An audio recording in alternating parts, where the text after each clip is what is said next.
Care বা যত্ন ব্যাপারটা না ঠিক এমন নয়। কোথায় যাচ্ছ, কি করছো, কখন বাড়ি ফিরছো, কিছু খেয়েছো, একে ফোন করেছো, ওর নাম্বারটা কেন এসেছিলো তোমার ফোনে ফোন, এই ব্যাপারটাকে যতটা কেয়ার বা যত্ন বলে আদৌ কি তাই? আচ্ছা, আপনি কখনো আপনার প্রিয় মানুষটার হোম সিচুয়েশন বুঝেছেন? ওর ভুল বা খারাপ দিকগুলোকে অ্যাকসেপ্ট করেছেন?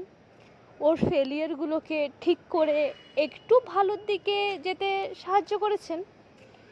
ওর জব অপরচুনিটি বা কিছুতে যদি টেনশনে থাকে ওকে একটু রাত জেগে বোঝাতে পেরেছেন?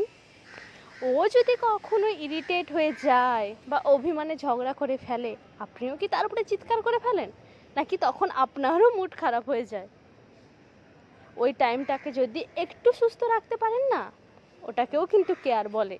ওই কখন ফিরেছ থেকে ওই টাইমটাকে নিজেকে সামলে নেওয়াটাকে না আমি মনে করি বড্ড বেশি কেয়ার।